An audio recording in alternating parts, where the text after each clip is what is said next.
Honestly, this might be one of the best episodes of this latest My Hero Academia season. I thought it was going to be a pretty good episode, but they definitely went above and beyond, one could say, plus ultra with this episode. I mean, anytime you're handling abuse stories, I don't have a lot of faith in them because generally the author writing said story has zero experience with abuse, and it feels like the way it gets written is it feels very convenient, it feels very forced, as if that's not how a family of abused wife and kids would react to a father seemingly being, or at least trying to be, a better person, and it just feels incredibly disrespectful. But I have to say, with the way My Hero Academia is handling Endeavor's quote-unquote redemption arc, I'm impressed. I really am. Rather than just conveniently saying, oh, he brought the mother a flower that she only told him one time in her life that she liked, so he's clearly a nice guy. Let's just, shrug off the emotional and physical abuse for this entire life. No,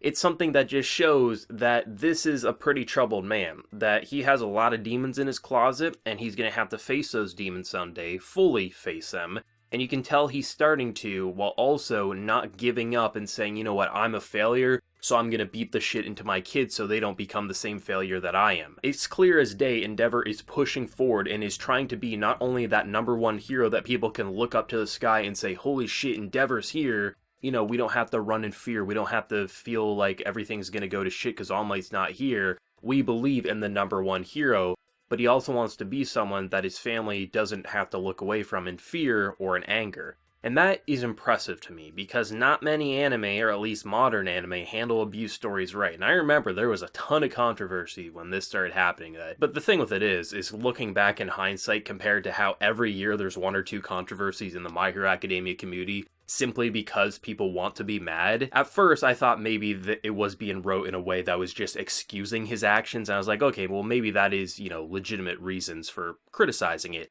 There isn't. There isn't. They're not excusing Endeavor's actions. In fact, they're more or less saying he is a piece of shit father, he is a piece of shit husband, and he's been a piece of shit human for a long, long time, and because he felt insecure with his own abilities, he took it out on others. But now, he's stepping forward, because people can change. Do you forget about the previous actions? No, but can you try to make up for them? Yes, which is what he's doing. There is zero reasons to be mad about how they're handling Endeavor's redemption arc, and it's going to be something that's going to probably take the entire My Hero Academia story for it to fully be resolved, where you just touch upon it every so often. But I have to say, in terms of giving him the first time to be in a spotlight where not only are the general public looking at him saying he's gonna die, but then they change that tune to say, holy shit, that's the number one hero. Not only do we see that with the general public, we saw that with his family. And I really liked how they kicked off the episode. Even though it was only a couple of minutes, it's really nice to see that this mother is so scared of looking at him that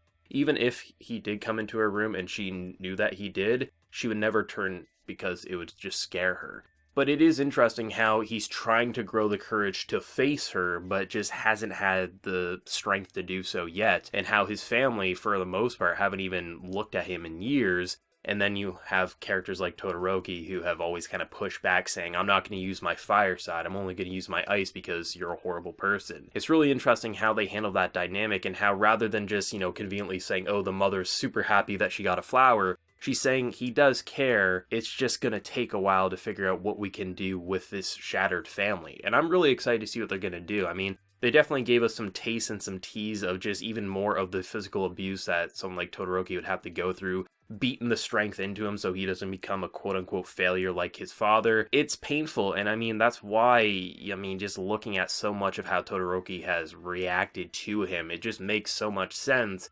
And that was just a small taste of the shit that he would have to go through. And it's really nice having that in your mind as you're watching him fight, because it's a conflicting feeling, which is exactly what his family is feeling, as if you're not the hero, right? You're not the hero, go away, wait for backup, you're not going to be All Might. I mean, that's why you took out your anger on your kids and your family, because you knew you were never going to be All Might. But I like how rather than just saying, conveniently powered up or things like that, this is a very stubborn individual who kept pushing forward And I love how as it kept going on, his family kind of were recognizing alongside the viewer that holy shit, this isn't someone who's just going to simply give up. This is someone who's literally either going to die to try to stop this creature, or he's going to succeed and prove that he's not the same person, the same family abuser that he once was.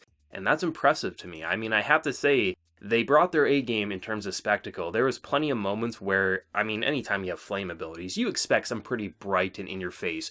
But there was points where it looked like a supernova, a sun, a star was blasting in our face. It was that bright and disoriented that you couldn't even keep track. And I loved how it's just so interesting thinking about what All Might used to represent as the number one hero, how he would fight, and now the new one, Endeavor. He's someone who literally burns his way to victory, or at least attempts to, and that can be a pretty frightening thing. I mean, just imagine that you just see so much monstrosities at every which way you look, and then your only hope is basically this plasma fire that's raining down. And is Endeavor really going to be someone who's going to look after our well-being? He's probably going to burn us alongside it, because that's how the public views him, right? And I love how this man at every single point, hell, you need to have a little kid be like, hey, dumbasses, we don't have to freak out yet. There's still that fire going on. This man was doing attacks from basically just incredible punches. He's flying around like a badass to literally having fire whips that just completely shatter a building, and nothing was working on this guy.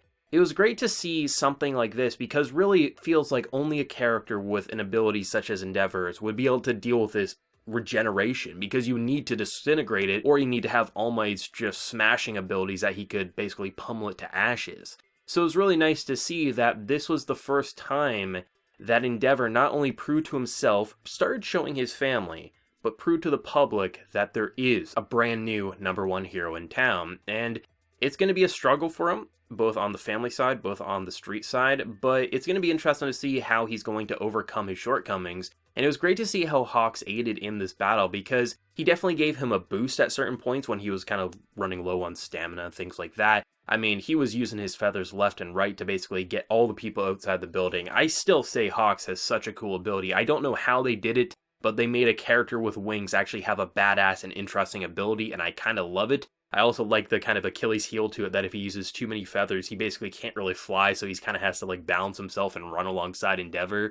It was just really cool to see that, and it was great to see how it kind of felt like, I don't know, I was just kind of thinking to myself, oh man, Hawks is going to do some shady shit at some point in time, isn't he? But no, he didn't. He really does have this guy's back and wants to see him become that hero that he needs to be, and it was great to see that combo and just the final moments where you just see him in the air, like, just holy shit. I mean, the dude said plus ultra in the episode, right? He really is starting to fill the shoes, but I mean, this is just one time. He's got to really continue to prove it, but I think in terms of what they just saw, I think the next time something to this level happens, I don't think we're going to see the same number of people flee in fear, especially since the media captured it all of look at all the fear and then look at the hero still standing. That maybe this Endeavor character can be our number one hero. And it'll be interesting to see. And hopefully the society is going to do something kind of a little different, because this entire system almost fell apart as soon as All Might was forced to retirement. You don't want to put all your eggs in the Endeavor basket. You want to spread it out so you kind of look at the top 10 maybe as like, okay, if Endeavor dies tomorrow, we still got him and we fully believe he can do it. So hopefully the system is going to learn, else, something happens to Endeavor, we're just going to have another All Might situation, and who knows if number 2 is going to be able to do what Endeavor just did in this episode, right? It is pretty interesting how after the credits we get the kind of like cliffhanger teaser for Season 5. We knew Season 5 was coming, it's nice to have the official confirmation, but it's interesting how it seems like Deku is looking at basically the previous, users of his ability, and seemingly when he wakes up, it looks like an ability that we haven't seen before, most likely probably attached to one of his previous users, was activated. So it's going to be interesting to see what they want to do with that. I'm actually really excited. I think it's a good way to keep the excitement up, as if, oh shit, we haven't seen Deku do that. Like, what's he seeing with his previous users? Does that mean he can use different abilities? We just don't know. It's a good hook for Season 5. Like, I mean, they didn't have to, but it's nice to have that teaser. I'm really excited to see what they're going to do with that. But I mean, just walking out of this episode, I feel satisfied with this latest season. I mean, there's always going to be controversy with My Hero Academia, I've come to accept. Generally on the manga side, it just feels like, the internet wants to be mad at the manga for unknown reasons. It just never makes sense to me. But in terms of the anime, there's always going to be some people who aren't happy with adaptation qualities and things like that. But I mean, this was my favorite season of My Hero Academia. The story got more interesting. It showed me new things. It showed me a villain chasing after social media clout. It showed me an emotional area arc. We got Endeavor. We got school festivals. Like, it was a good season for me. It had a lot to it. It felt classic, but it also felt like we're pressing towards new territory. And I couldn't be happier with this season of My Hero Academia, and I can't wait to see where Season 5 is going to go. I feel like we're either going to see it at the end of this year, or we're going to see it in probably like winter or spring of next year, in that area. But we'll see when we get it. Do let me know your thoughts and feelings down in the comment section below. If you enjoyed the video, be sure to leave a like, and remember to hit that subscribe button if you have been new around here. So until next time, everyone, please take care and have a good one.